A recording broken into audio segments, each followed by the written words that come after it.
Son las 9:11 y queremos analizar el cambio de gabinete desde todas las perspectivas que nos resulten posibles. Teníamos hace poquito a la senadora de Renovación Nacional por Antofagasta, Paulina Núñez, y ahora tenemos a la diputada del Partido Comunista por la región metropolitana, Carmen Hertz. ¿Cómo está, diputada? Muy buenos días. Gracias por poder conversar en este rato. Hola, muy buenos días, Patricio. Bueno, espero que esté bien, diputada. Vamos a hacer un viaje por distintos aspectos del momento político que estamos viviendo. Pero para ir directo al grano, ¿usted considera que hay un veto al Partido Comunista para determinados cargos? Lo digo, obviamente, a propósito del fallido nombramiento del subsecretario Cataldo. Sin duda alguna, digamos, aquí en este país, la derecha y la extrema derecha se permiten, ¿no es cierto?, hacer una verdadera pataleta y aplicar de facto el perverso artículo octavo transitorio de la Constitución de Pinochet. Recordemos cuando la gente era vetada por su ideología política. Bueno, ellos de facto aplican esto. Eh, no tienen, como he dicho yo reiteradamente, autoridad alguna. La extrema derecha es la heredera directa de la dictadura pinochetista, es la heredera directa de quienes propiciaron todos los crímenes de exterminio acá, son negacionistas y se han apoderado de un relato que han instalado con absoluta desfachatez y que lamentablemente nosotros hemos respondido a la defensiva. O sea, el hecho que haya sido cuestionado el subsecretario, el ex subsecretario de Educación, supongo que sigue haciendo, Nicolás Cataldo, un excelente profesional, gran profesional, y que ese veto, ¿no es cierto?, haya sido en definitiva aceptado, o sea, tuvo éxito, digamos, la pataleta y lo que armó. Entonces, Patricio, para mí, lo que siento es que es muy peligroso el papel que está jugando la derecha y la extrema derecha en este país, que entre otras cosas pretenden apoderarse del 62% de la población que votó rechazo. Ahora, diputada, el veto fue aceptado por el gobierno del que ustedes forman parte.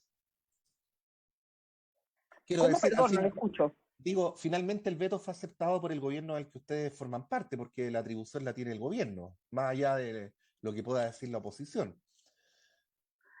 Sí, por cierto, por eso digo que es, a mi juicio, muy lamentable. Muy Mm, lamentable que se haya aceptado, más allá de lo que se diga, de las formalidades, de que no estaba confirmado, no se había firmado el decreto, son todas cosas que da lo mismo. En definitiva, tuvo efecto, porque además chantajearon que no iban a las reuniones, que no, en fin, o sea, estamos en este momento, Patricio, en ujú. manos de la derecha y de la ultraderecha. A ver, si seguimos con el proceso constituyente y qué va a salir de ese proceso constituyente y qué va a pasar en el país. Y eso lo hemos estado aceptando nosotros. Y Ujú. esto tiene un precio, porque es peligroso para la democracia. Es tremendamente peligroso aceptar los métodos idénticos a los de Trump y Bolsonaro, porque esos son los métodos que están empleando. Y no se les está parando. El gobierno debería ser más categórico, más firme, no cederle tanto espacio a la derecha en este momento político, diputada. Yo creo que no es una responsabilidad solo del gobierno, Ujú. es una responsabilidad de las coaliciones que apoyan al gobierno, si vamos así, responsabilidades populares, ¿no es cierto? Sí, Es responsabilidad de estas coaliciones y es una responsabilidad de la sociedad. Los movimientos sociales tienen responsabilidad, tenemos responsabilidad, todos tenemos responsabilidad, sí. porque no es posible, ¿no es cierto?, que estos sectores que son herederos del golpismo se hayan apropiado de conceptos como la democracia, o los derechos humanos, o la gobernanza, o la sensatez, que hayan instalado todas estas cadenas de mentiras, que no es la única causa por la cual ganó el rechazo, yo estoy de acuerdo, Mm, pero los fake news desde hace un año, con inversiones millonarias, tanto en redes sociales como en radio, y sobre todo en radios rurales, con mentiras acerca del contenido de la Constitución, sin duda que provocó un estado de ánimo en la población que nadie puede desconocer. Sí. Entonces, Diputada, este es el sí. manual de la ultraderecha hoy día a nivel global. Por eso Ujú. mencionaba a Trump, mencionaba a Bolsonaro.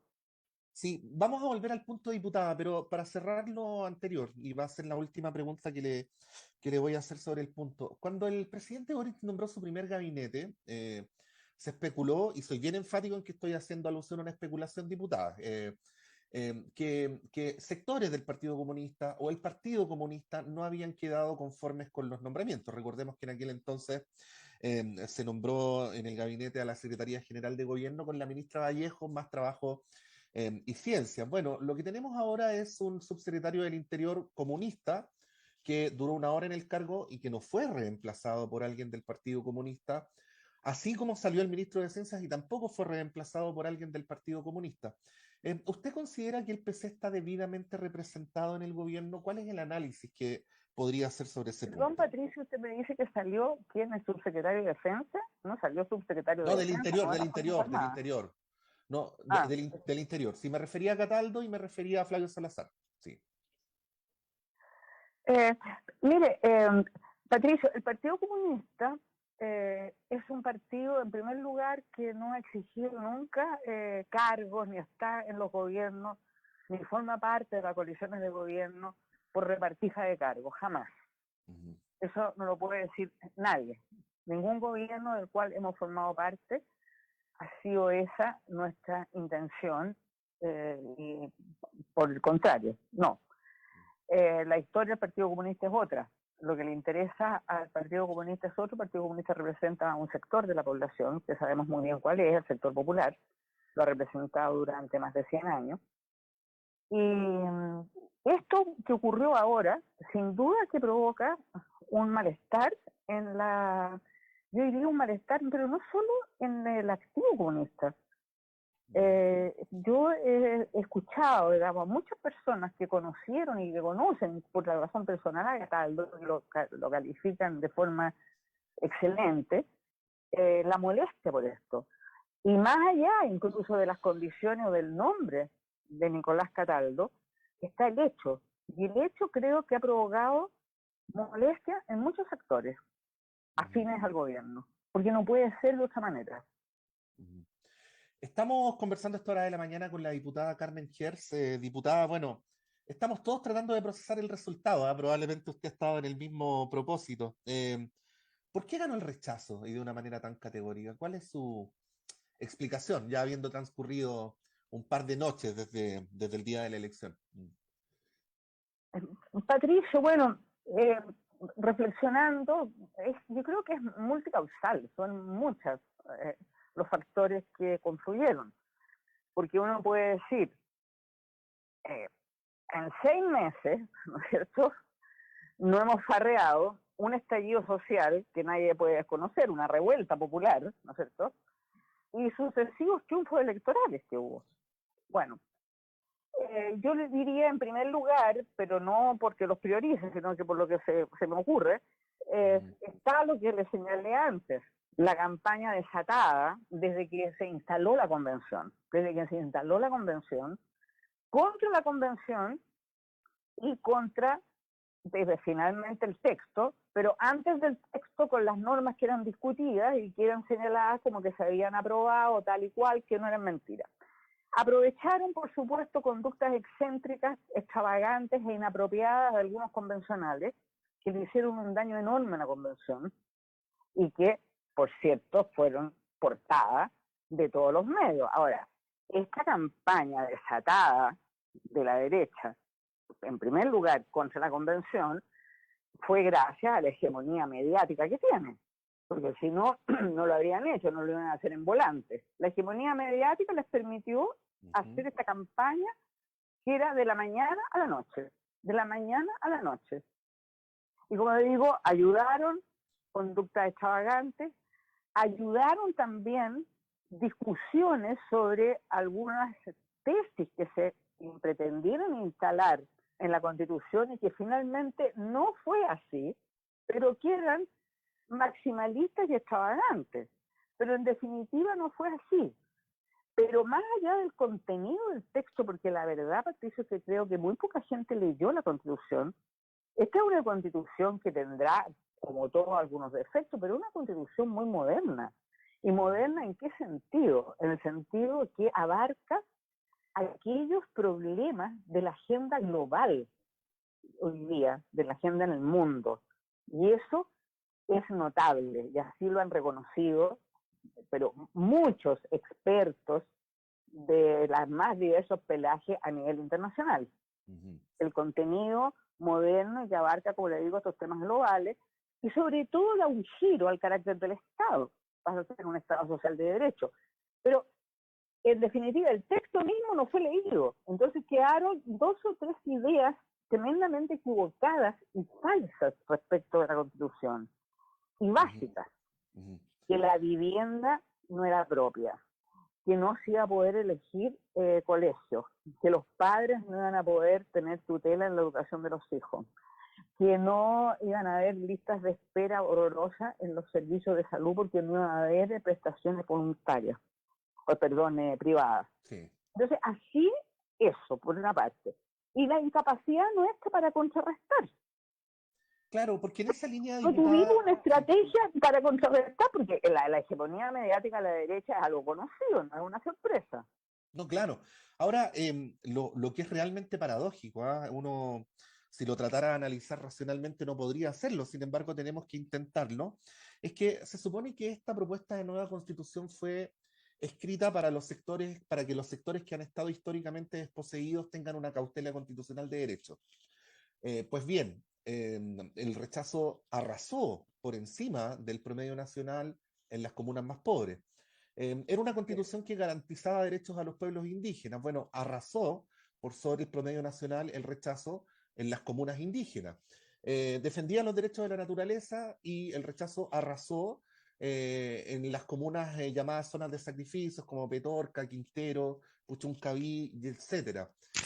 ¿Qué decir sobre esa paradoja que es tan evidente, ¿no? Respecto al resultado? Claro, sí, es una paradoja bastante dolorosa, por lo demás, porque creo que efectivamente esos problemas no se van a solucionar en el corto tiempo. Va a pasar otro siglo, digamos, de abuso que van a seguir estando. Pero como le digo, creo que ganaron los sectores del rechazo. La derecha, además la derecha se esconde. O sea, los rostros de la derecha dura se esconden detrás de los amarillos por Chile. Son ellos los que aparecen, ¿no es cierto? Entonces aparecen como los sensatos, como los moderados, frente a ese otro sector que éramos los insensatos y los maximalistas y los partisanos, porque se llenó de lugares comunes, entonces lo emplearon todo, desde expresidente de la República, constitución partisana, esa era una de las características. Entonces creo que en esto nosotros perdimos, no tuvimos una estrategia adecuada para llegar a las personas y mostrar la realidad. Y por otra parte, creo también la ausencia de políticas sociales durante ese tiempo también pasó la cuenta. Porque los abusos que dieron lugar al estallido, Patricio, ninguno de ellos ha sido resuelto. Es cierto que da la sensación que quedaron como atrás y que la agenda la tomó la seguridad ciudadana y la inmigración, lo cual también son hechos reales, pero los abusos están ahí, incólumes. Y el gobierno, nosotros, digamos, porque no puedo decir nuestro gobierno, no realmente implementó políticas sociales, políticas públicas sociales adecuadas. Entonces, lo que ocurre como digo, es un conjunto de factores, porque estando, digamos, una población abusada durante décadas, al alza salen a la calle, como fue la revuelta popular, están ahí, no le podemos decir que solo la pandemia, es decir, paralizó esto, la pandemia lo paralizó, en parte, es verdad, pero también paralizó en la falta de conducción del proceso y la falta de respuesta a las demandas. Ujú. ¿Quién Entonces, tenía que asumir esa conducción? no logramos diferenciarnos Mm, claramente del gobierno anterior, porque las diferencias son con obras, no son solo con símbolos, ujú. no son simbolismos solamente. Usted, cuando habla de falta de Creo que conducción, esos se son refiere a los algo... puntos que sí, habría que reflexionar. sí. Diputada, cuando usted habla de falta de conducción, ¿se refiere al gobierno? ¿Quién tendría que haber conducido? No, yo me refiero a, a las A coaliciones. las coaliciones. No, el gobierno no tenía por qué conducir, el gobierno tenía que implementar políticas públicas, pero Ujú, sí las coaliciones de gobierno tenían que conducir y no ensimismarse. Y conducir significa estar en la calle, estar en el territorio, sí. estar Diputada, conversando con sí. la gente permanentemente, no solamente para una elección. Ujú.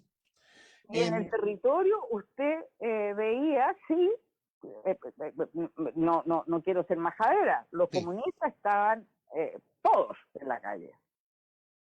Ujú, Pero eso es un quehacer colectivo. ujú, Es la sensación y que tú tengas la convicción de que eres parte de un proyecto colectivo. Y esas ujú. convicciones no son fáciles de instalar, dado lo que ha pasado en nuestro país desde la dictadura en adelante. O sea, el tipo de sociedad que se instaló y por lo tanto el tipo de individuos que han salido de esa sociedad, entonces dificulta, ¿no es cierto?, la, el sentirse parte de un proyecto colectivo y más bien son individualidades. Entonces creo que la reflexión autocrítica debe ser de todos. Sí. Diputada, bueno, en los 3 días que llevamos conversando con y sin micrófono, aparece siempre la concentración mediática, el rol de, especialmente de los canales de televisión. Uno también tendría que mencionar los diarios, aunque los diarios en papel ya no tienen tanta lectoría, no como la explicación, ¿no? Pero sí como parte de la explicación del resultado. Y este gobierno, bueno, tiene compromisos en la materia, ¿no? En avanzar en políticas que favorezcan la desconcentración mediática. Este es un trabajo que está radicado en el Ministerio Secretaría General de Gobierno que encabeza la ministra Vallejo, y esto no lo digo como una crítica, sino como una mera descripción, ¿ah? Hasta el momento no se ha traducido en medidas ni anuncios concretos. ¿Qué podría decir respecto a este punto, ¿no? ¿Qué debería hacer el gobierno en esta materia? Igualmente teniendo en consideración, diputado, usted lo sabe, que los gobiernos de Sudamérica que han tratado de impulsar leyes de medios han tenido una oposición tremenda, que incluso en algunos casos los ha llevado a la desestabilización. Claro, efectivamente. La ley de medios yo creo que urge. Ahora, como le digo, Aunque si las nosotros circunstancias sean seguimos, adversas. ¿aló? Aunque las circunstancias políticas sean adversas, porque Es que yo creo que las circunstancias políticas en este país van a seguir siendo adversas porque el poder que tienen los poderes fácticos, como se llaman, y los no tan fácticos, es brutal.